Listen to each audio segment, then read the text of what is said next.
সাইয়েদনা ইউসুফ আলাইহিস সালাতু ওয়াস সালাম যখন জুলাইখার কথা মতো তিনি অগ্রসর হচ্ছিলেন না, কাজ করছিলেন না, তখন জুলাইখা ইউসুফ আলাইহিস সালাতু ওয়াস সালামকে তার দিকে ধাবিত করার জন্য এই কথা বলেছিলেন, ও ইউসুফ তোমার চোখগুলো না, তোমার চুলগুলো না কতই সুন্দর। ইউসুফ আলাইহিস সালাতু ওয়াস সালাম তখন বলেছিলেন, মরার পরে আমার চুলগুলোই আমার দেহ থেকে সর্বপ্রথম আলাদা হয়ে যাবে। ইউসুফ আলাইহিস সালামকে তখন বলা হয়েছিল, ইউসুফ তোমার চোখগুলো না কতই সুন্দর। ইউসুফ আলাইহিস সালাম তখন বলেছিলেন, মরার পরে এই চোখগুলো পানি হয়ে আমার এই দিক দিয়ে বেয়ে বেয়ে জমিনে পড়বে, কাজেই এই চোখগুলোর উপরে আমার অহংকার করে, গর্ব করে, চোখের উপরে আমি সন্তুষ্ট হয়ে আমি গুনার কাজের দিকে যাইতে পারি না। মুহতারাম হাজরিন, ওই নির্জন জায়গাতেও গুনার কাজ তিনি করতে পারেন নাই। কেন? ওনার ভিতরে সেই কথাটাই ছিল, সেই কথাটাই, সেই চিন্তাই ছিল যে আমার আল্লাহ আমাকে দেখতে আসে। মুহতারাম উপস্থিতি, মুহতারাম হাজরিন, আমি আগেই বলছি আমি কথা লম্বা করব না, কথা শেষ করছি। চারটা কথাই শুধুমাত্র আজকে আমার বলার ছিল। এক নাম্বার, হযরত শিবলি নোমানী রহমতুল্লাহ আলাইহি তিনি নিজে 4000 কিতাব পড়ে চারটা কথাকে মাত্র পছন্দ করেছেন, মাত্র চারটা কথা, 4000 কিতাব পড়ে। এক নাম্বার, ইবাদত আল্লাহর করতেই হবে, যদি করতে মনে না চায় আল্লাহর কাছ থেকে রিজিকের আশা করিও না। নাম্বার 2, হারাম কাজ থেকে বিরত থাকতেই হবে, যদি হারাম করতে হয় আল্লাহর রাজত্বের বাহিরে গিয়ে হারাম কাজ করতে হবে। নাম্বার 3, আল্লাহর দেওয়া রিজিকের উপরে সন্তুষ্ট থাকতে হবে, যদি অসন্তুষ্ট হও তাহলে আরেকজন আল্লাহ তালাশ করে নিতে পারো। 4 নাম্বার হলো কোনো জায়গায় কখনোই গুনার কাজ করা যাবে না, যদি গুনার কাজ করতে হয় তাহলে এমন জায়গাতে গিয়ে করো যেখানে তোমাকে আল্লাহ দেখবেন না, তাহলে এমন জায়গাও নাই, গুনাহ করার সুযোগও নেই। মুহতারাম হাজরিন, তাহলে এই চারটা কথার উপরে যদি আমল হয় তাহলে কিতাবের বাকি অংশ কি আর বাদ পড়ে না আমলের ভিতরে চলে আসে? তাহলে আসুন আমরাও এই চারটা কথাকে পালন করার চেষ্টা করব। আল্লাহ আমাদের সবাইকে যেন তৌফিক দান করেন। জোরে বলি আমিন, আরো জোরে বলি আমিন। মুহতারাম হাজরিন, মুহতারাম হাজরিন, বয়ান শুনবেন, খুব মনোযোগ সহকারে শুনবেন, দীর্ঘ সময় শুনবেন এবং হেদায়েতের নিয়তে শুনবেন। আল্লাহ তৌফিক দান করুন। মাওলানা চলে এসেছেন, অত্যন্ত গুরুত্বপূর্ণ বয়ান করবেন, তবে মাইক তো এখনো আমার হাতে। কথা কয় না, মাইক তো এখনো আমার হাতেই, ঠিক না? আমি দিলে না মাওলানা ওয়াজ করতে, তাহলে আমার হাতে আরো কিছুক্ষণ থাকবে। হ্যাঁ, বুঝে না বুঝে আন্দাজি ঠিক নাকি? হ্যাঁ, আলহামদুলিল্লাহ, আলহামদুলিল্লাহ। যে মাজমা এখন অনেক সুন্দর হয়েছে। আমার দিক তাকান, এই মাহফিল সুন্দর আয়োজনে দেশের শীর্ষস্থানীয় উলামায়ে কেরামদেরকে দাওয়াত করার মাধ্যমে এই মাহফিলের আয়োজন হয়েছে। আপনারা বেজান না খুশি? এই মাহফিল হোক আপনারা সবাই চান? হ্যাঁ ভাই, আপনি এদিকে আসেন, আপনি তো হয়েছেন এই বিষয়ের মাহির। মাশাআল্লাহ। জি, আপনারা এই আমার দিক একটু আমার দিকে এই মাহফিলটা আয়োজন করেছেন, অত্যন্ত সুন্দর আয়োজন। আবহাওয়ার একটু এই এতক্ষণ পরে যে আমার দিন আগে দিলেন না, হ্যাঁ, এই ঠকানিটা আমার ঠকাইলেন কেন? আলহামদুলিল্লাহ, এখন মনে হয় আপনারা একটু ভালো শোনেন না? দেখছেন না, এটা হযরত মাওলানা আলী হাসান ওসামা দামাত বারাকাতুহুমের বরকত। বুঝছি তো, আপনিও করছেন, ঠিক আছে, কিন্তু এটা ওনার বরকতে পাইছি আর কি। আমি এটা যদি আর একটু আগে পাইতাম তাহলে আমার জন্য আসান হইতো, শ্রোতাদের জন্য একটু আসান হইতো, কারণ এখানে এতক্ষণ আওয়াজটা এতটা ক্লিয়ার ছিল না। যাক আলহামদুলিল্লাহ, এই মাহফিল হোক প্রতি বছর। আপনারা চান কি চান না প্রতি বছর? আল্লাহ কবুল করুন, জোরে বলেন আমিন। তাহলে এখানে অন্য লম্বা চড়া কোনো কালেকশন না। হযরত মাওলানা মুশাহিদ কাসিমি দামাত বারাকাতুম উনি আমাকে বলছেন যে আপনি একটু শুধু বলবেন, উপস্থিত নগদ যে যতটুকু দেন আপনারা এই মাহফিলে সবাই সহযোগিতা করবেন বলে আমি আশা করছি। মেহেরবানি করে কেউ বাদ থাকবেন না, সবাই একটু সহযোগিতা করবেন। সবাই একটু হাত দেন দেখি। মাশাআল্লাহ, আমার ভাই দিয়েছেন 500 টাকা, আলহামদুলিল্লাহ। আল্লাহ কবুল করো, মঞ্জুর করো, মনের নেক মাকসুদ। হুজুর দিচ্ছেন 100 টাকা, আলহামদুলিল্লাহ, দেন দেন দেন, তাড়াতাড়ি দেন, দেরি করা যায় না, যত দেরি করবেন তত বেশি সময় নষ্ট। একজন তার সাথে শরীক।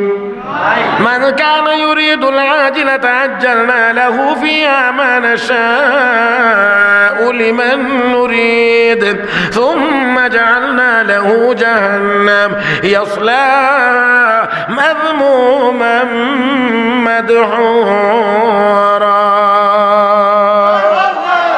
মুসলমান, আল্লাহ রাব্বুল আলামিন বলেন আমি যাকে ইচ্ছা তাকে দেব, যতটুকু ইচ্ছা ততটুকু দেব। চাইলেই সবাই পাবে না, যদ্দূর চাইবে ততটুকু পাবে না। দুনিয়া চাইলেই সবাই পাবে না, বেশি করে চাইলেও বেশি সবাই পাবে না। আমি আল্লাহ যাকে দেব সে পাবে, যতটুকু দেব ততটুকু পাবে। আমরা মনে করি না এই পদ্ধতিতে গেলে মনে হয় বেশি পাওয়া যাবে, এই পদ্ধতিতে গেলে মনে হয় বেশি পাওয়া যাবে, এই সাবজেক্ট নিয়ে লেখাপড়া করলে মনে হয় বেশি টাকা কামাই করা যাবে, ওই পদ্ধতিতে গেলে না না না। আমার ভাইয়েরা, আমার আল্লাহ যতটুকু দিবেন ততটুকুই পাওয়া যাবে, তার বেশি পাওয়া যাবে। আগার রোজি বাদা নশদর ফজুদে জেদানা তঙ্গ তর রোজি নবুদে বনাদা চুনা রোজির সানাদ কেদানা আন্দরা রাব মানাদ। শিক্ষিত হইলে যদি ধনী হওয়া যেত তাহলে দুনিয়ার কোন শিক্ষিত মানুষ গরিব থাকতো না। দুনিয়ার কোন শিক্ষিত মানুষ গরিব থাকতো না। অথচ অনেক অশিক্ষিত মানুষ এত টাকার মালিক, শিক্ষিত মানুষেরা তার টাকার হিসাব করে। অশিক্ষিত মানুষ ভালো করে সই দিতে জানে না, এবারটা কোটি কোটি কোটি কোটি টাকার মালিক, আর বড় বড় শিক্ষিতরা তার টাকার খালি হিসাব করে। আর দেখলে স্যার, জি স্যার, জি স্যার, জি স্যার, জি স্যার, জি স্যার, 10 কোটি ঢুকছে। হ্যাঁ স্যার 5 কোটি টাকা আজকে দিই, অমুকখানে পাঠাইতে হবে, দিতে হবে। তাহলে খালি এই হলো অবস্থা।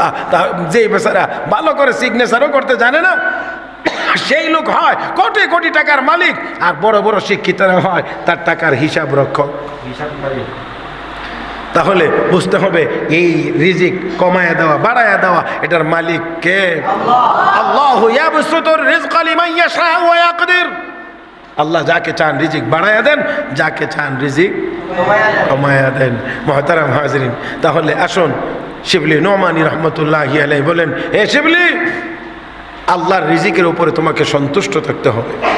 যদি অসন্তুষ্ট হও তাহলে তুমি আরেকজন আল্লাহ তালাশ করে নাও। আরেকজন আল্লাহ আছে? লাউ কানা ফীহিমা আলিহাতুন ইল্লাল্লাহ লাফাসাদাতা। আল্লাহ বলেন আসমান জমিনে যদি আল্লাহ ছাড়া আরো কোনো আল্লাহ থাকতো তাহলে আসমান জমিন ধ্বংস হয়ে যেত। 4 নম্বর, এই 4 নম্বর কথাটা বলেই আমার আজকের আলোচনা শেষ হবে ইনশাআল্লাহ। মুহতারাম হাজিরিন, হযরত শিবলি নোমানী রহমতুল্লাহ আলাইহি নিজেকে নিজে লক্ষ্য করে বলছেন, চাহারম গুনাহে মকুন হিচে যা, চাহারম গুনাহে মকুন হিচে যা, ওয়াগার না বেরোতা নবী নদ খোদা। হে শিবলি, কোন জায়গায় কখনোই কোন গুনার কাজ করা যাবে কি করা যাবে না? গুনার কাজ করা যাবে না, গুনার কাজ করা যাবে না। আর আমরা গুনার সাগরে হাবুডুবু খাইতে আছি। কোন গুনার কাজ করা যাবে না। এসে বলে যদি গুনার কাজ করতে মনে চায় তোমার, যদি তোমার গুনার কাজ করতে মনে চায়, এমন জায়গায় গিয়ে গুনার কাজ করো যেই জায়গায় গুনাহ করলে তোমাকে আল্লাহ দেখবে না।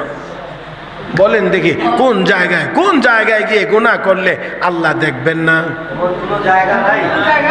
একটু বলেন এমন কোন জায়গা কি আছে যেখানে গিয়ে গুনার কাজ করলে আল্লাহ দেখবেন না?